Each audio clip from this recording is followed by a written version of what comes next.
선거 막바지에 접어들면서 앤디 킴 의원에 대한 지지세는 한층 커지고 있습니다. 뉴저지 해켄색 대학병원이 사사나의 유해를 부모의 동의 없이 무단으로 부검을 실시한 사실이 드러나 법적 소송에 휘말렸습니다. 오리건주 포틀랜드와 워싱턴주 밴쿠버 사전투표함에 화재가 잇따라 발생해 수백 장의 투표용지가 소실됐습니다. 어제 저녁 뉴욕 웨스트체스터 아파트 단지에서 총격 사건이 발생해 한 명이 사망하고 두 명이 부상을 입었습니다. 어제 팰리세이즈 팍 한 가정집에 강도가 침입했습니다. CNN 방송이 강제 추방된 49세 한인 남성 애덤 크랩서 씨의 사연을 조명했습니다. 미국 내 항공사를 대상으로 항공편 취소 및 심각한 지연 시 승객에게 자동 환불을 의무화하는 규정이 이번 주부터 발효됐습니다. 롱아일랜드 워터밀 햄튼에 위치한 고급 스파 리조트에서 한 여성이 살해당한 채 발견됐습니다. 어제 오전 델타 항공의 항공기가 라스베이거스 공항 활주로에서 화재 신고를 받고 견인됐습니다. 뉴욕시 소호에서 경찰 단속을 피해 도망치던 불법 노점상들이 한 노부부를 짓밟고 가는 사건이 발생했습니다.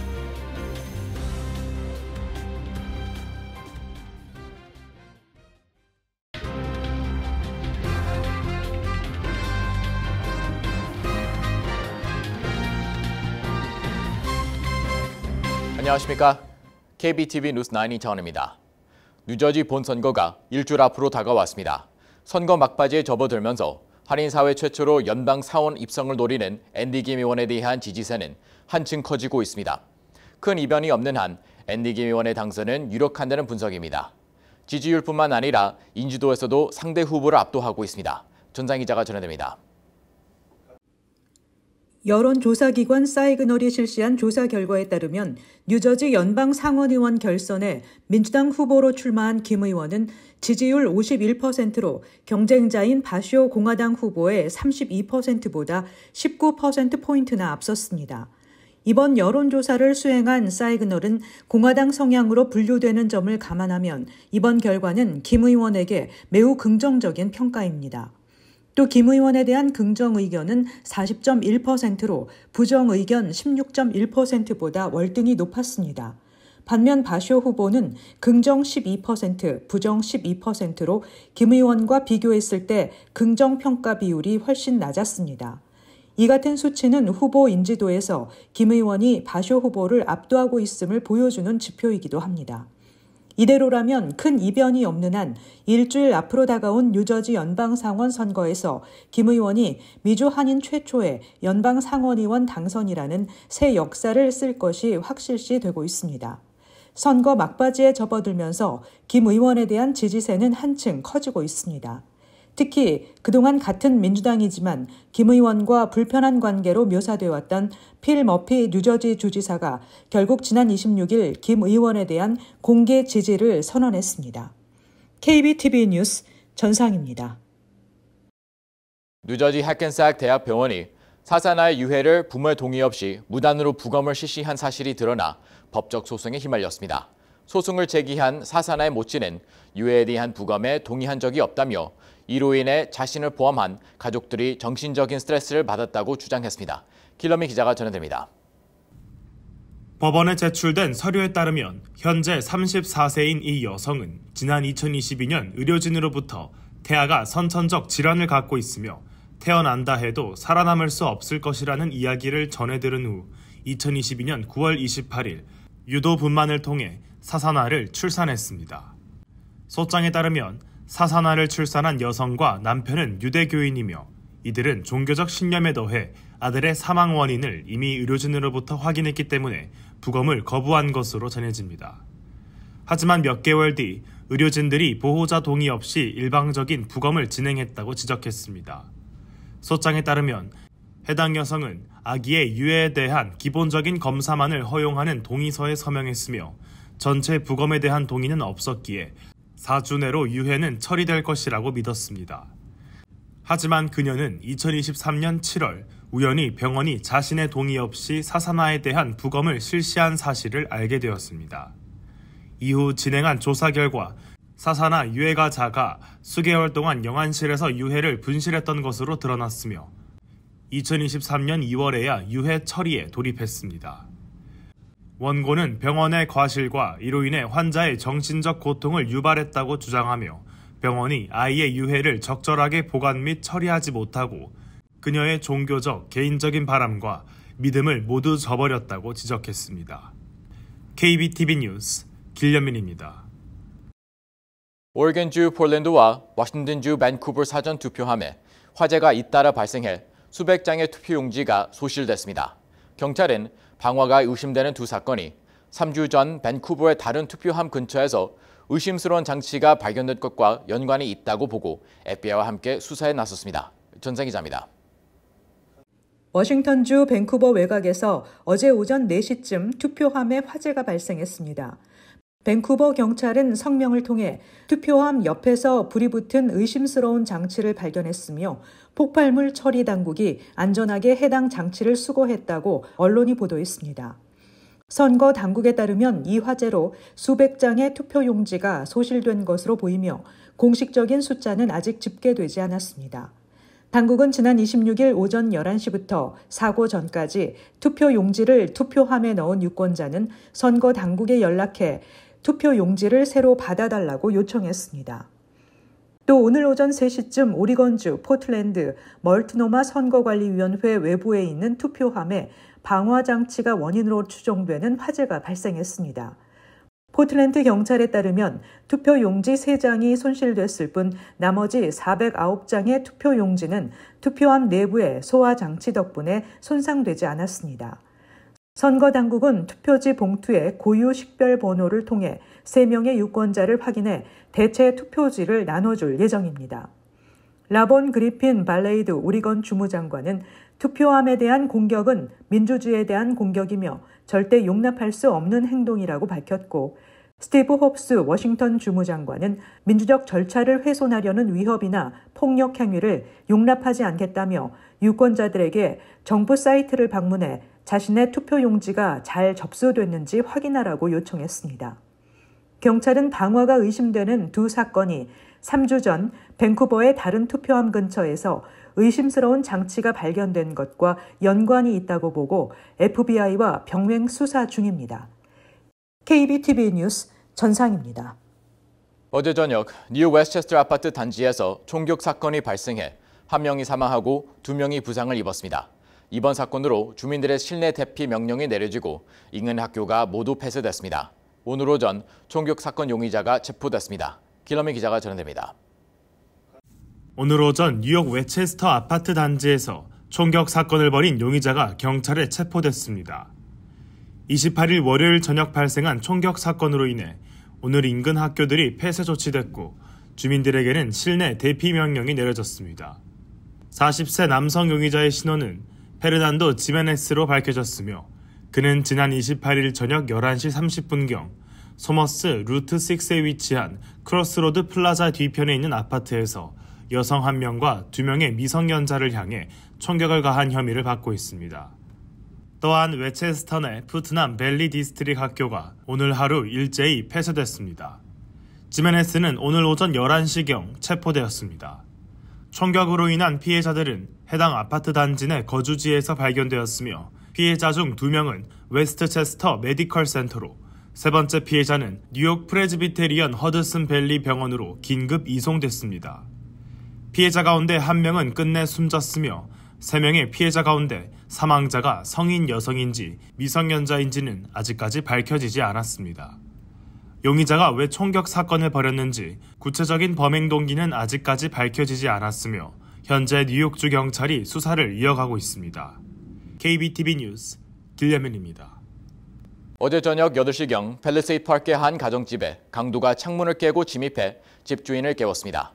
용의자는 달아났고 경찰은 수사 중에 있다고 전했습니다. 길어민 기자입니다. 팰리세이드 파크 경찰은 어제 저녁 8시경 팰리세이드 파크 블루버드 힐사이드 애비뉴에 위치한 가정집 주방 유리창이 깨져 있다는 신고를 받았다고 전했습니다. 강도는 집에 침입해 집주인이 자고 있던 2층으로 올라갔습니다. 집주인이 잠에서 깨 내려가 보니 이미 범죄를 저지르고 달아나려고 하는 강도를 목격했다고 전했습니다. 버겐 카운티 범죄국에 따르면 강도는 5피트 6인치 정도로 보이며 이마에 헤드램프를 끼고 있었다고 전했습니다. 한편 형사들은 도주한 용의자에 대해 현재 수사 중이라고 전했습니다. KBTV 뉴스 길레민입니다. CNN 방송이 어린 시절 미국으로 입양됐다가 수십 년 만에 강제 추방된 49세 한인 남성 애덤 크랩서 씨의 사연을 조명했습니다. CNN은 크랩서 씨의 사연을 악몽 같은 수십 년이라며 해외 입양인 수만 명을 심의권 없이 잊히게 만든 미국 법의 결함으로 꼽히는 사례라고 지적했습니다. 전장 기자가 전해드립니다. 크랩서 씨는 한국에서 태어나 4살 때이던 1979년 미국으로 입양됐으나 양부모의 학대와 파양으로 시민권 신청조차 하지 못한 채 사실상 불법 체류자 딱지를 달고 끝내 2016년 강제 추방됐습니다. 그는 2019년 한국 법원에서 소송을 시작해 지난해 입양기관인 홀트 아동복지회를 상대로 1억 원 배상 판결을 얻어냈지만 여전히 부인과 딸들이 있는 미국 땅으로 돌아오지 못하고 있습니다. CNN은 이 같은 크랩서 씨 사연을 놓고 악몽 같은 수십 년이라며 부당하게 해외 입양인 수만 명을 시민권 없이 잊히게 만든 미국 법의 결함으로 꼽히는 사례라고 지목했습니다. 크랩서 씨는 CNN과의 인터뷰에서 미국으로 오려고 모든 걸 해봤지만 안 됐다며 딸의 삶에 함께하고 싶다. 특히 자신이 겪어야 했던 기구한 삶이 아이들에게만큼은 되풀이되지 않아야 한다고 호소했습니다. 한국과 미국 어디에서도 뿌리를 내릴 수 없었던 크랩서 씨의 기구한 삶은 그동안 양국 언론에서도 조명해왔지만 지난 23일 서울 법원에서 열린 항소심에서 다시 주목받고 있습니다. 크랩서 씨는 지난해 1심 판결이 한국 정부의 책임을 비껴갔다고 항소했고 홀트는 당시 입양기관으로 직무를 다했다고 주장하며 각각 항소한 상태입니다. CNN은 그의 한 줄기 희망은 미 하원에 계류 중인 2024 입양인 시민권 법안이라고 짚었습니다. 지난 6월 발의된 이 법안은 해외 입양아에게 자동으로 시민권을 주도록 하는 것으로 2000년 제정된 아동시민권법의 빈틈을 바로잡으려는 내용입니다. 실제로 크랩서 씨는 이전 법안 통과 당시 25살이어서 18세 미만에게 적용되던 시민권 대상이 되지 못했다는 것입니다. KBTV 뉴스 전상입니다. 연방교통부가 미국 내 항공사를 대상으로 항공편 취소 및 심각한 지연 시 승객에게 자동 환불을 의무화하는 규정이 이번 주부터 발효됐다고 밝혔습니다. 기러미 기자입니다.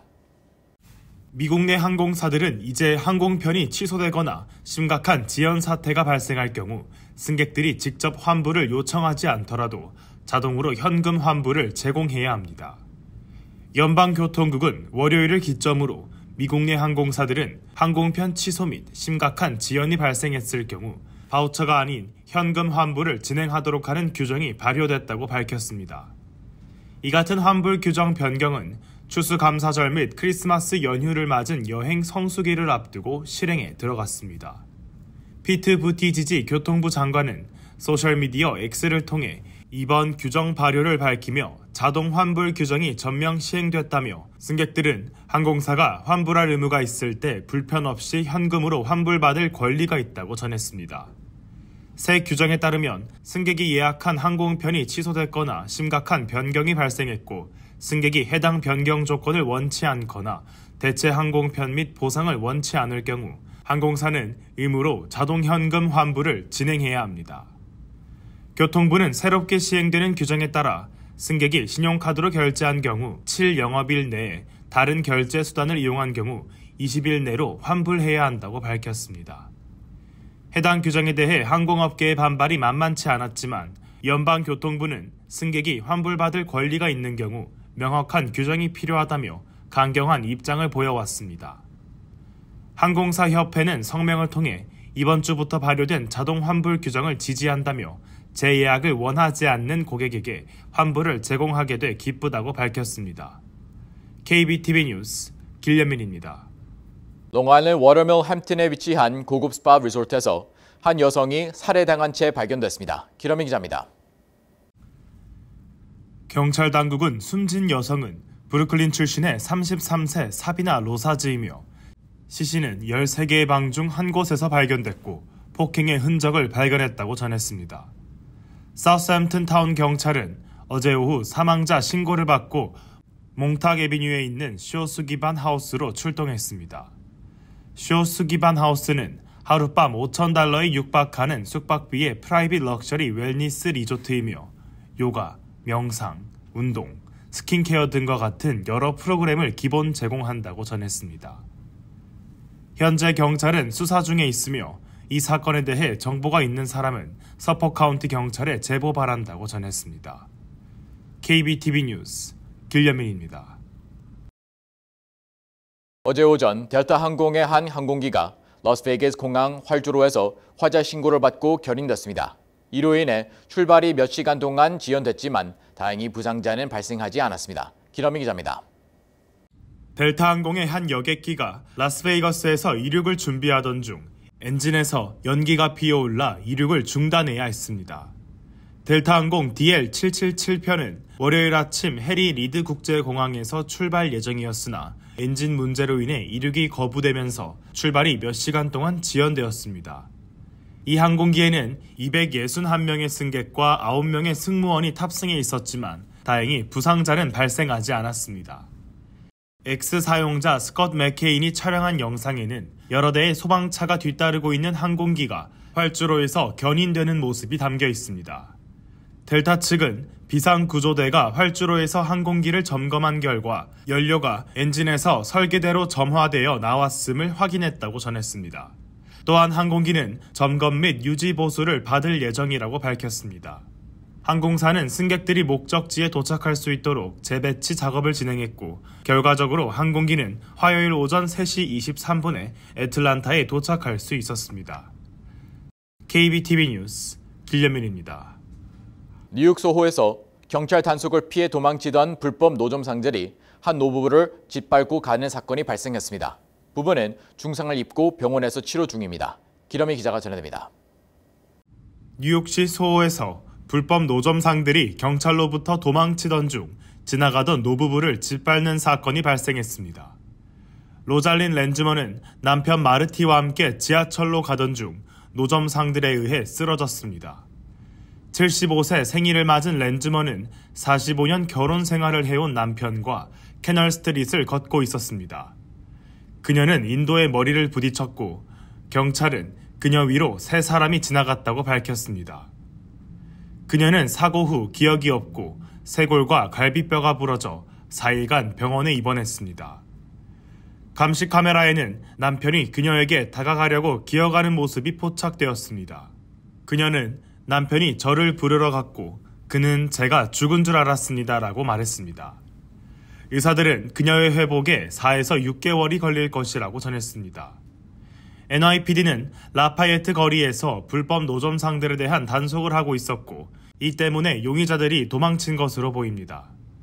그들이 자신이 무슨 짓을 했는지 모를 것 같다고 렌즈먼은 말했습니다. 부부를 짓밟은 5명의 노점상은 아직 경찰에 잡히지 않았습니다. KBTV 뉴스 길려민입니다. 제4회 뉴저지 한복의 날 행사가 뉴저지 테너플라이 중학교 강당에서 성대하게 펼쳐졌습니다.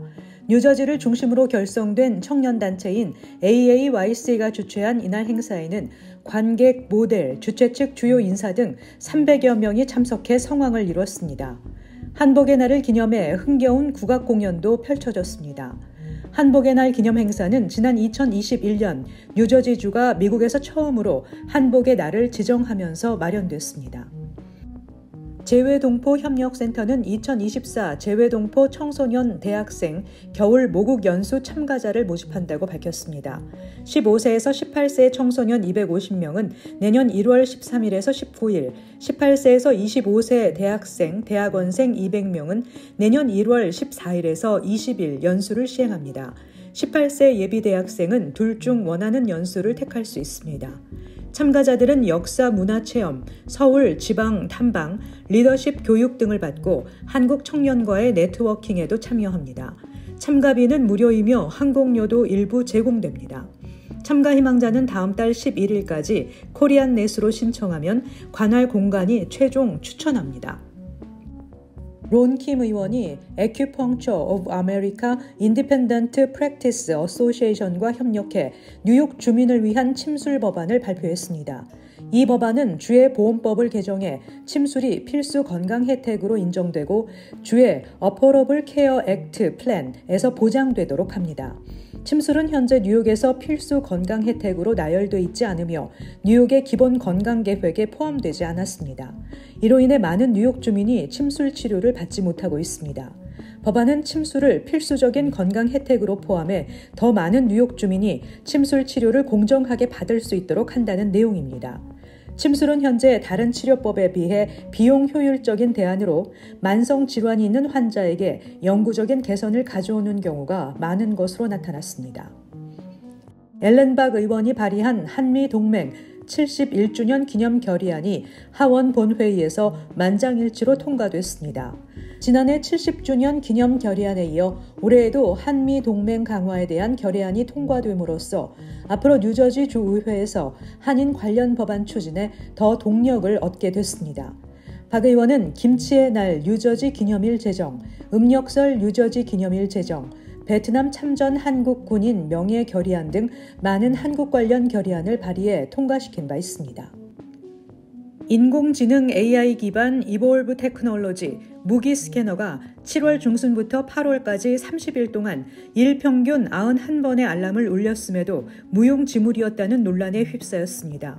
NYPD 데이터에 따르면 20개 전철역에 파일럿으로 설치된 무기 스캐너가 울린 전체 경보 2,749건 중 허위 정보는 118건으로 전체의 4.29%를 기록했습니다. 뿐만 아니라 단 한 자루의 총기도 찾아내지 못했습니다. 한편 한 달 사용료 2,500달러에서 3,000달러가량의 이 스캐너에 대해 이미 2022년 7개월 파일럿을 통해 전체 알람 85%가 허위 경보로 밝혀지는 등 실패를 입증하는 데이터가 있음에도 시장이 무리한 파일럿을 강행했다는 논란이 불거진 바 있습니다. 잠시 후 커뮤니티 브리핑을 전해드립니다.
이어서 환율과 증시 전해드립니다.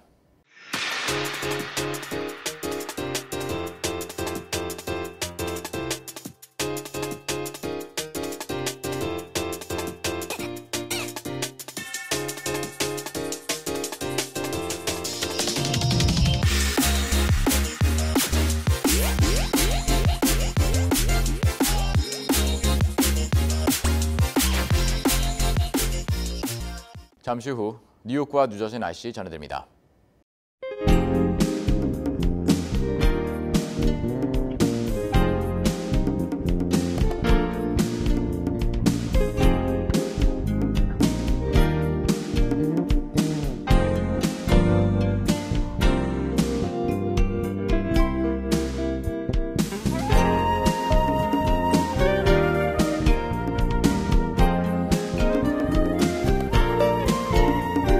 KBTV 뉴스9 마칩니다. 오늘도 시청해주셔서 감사합니다.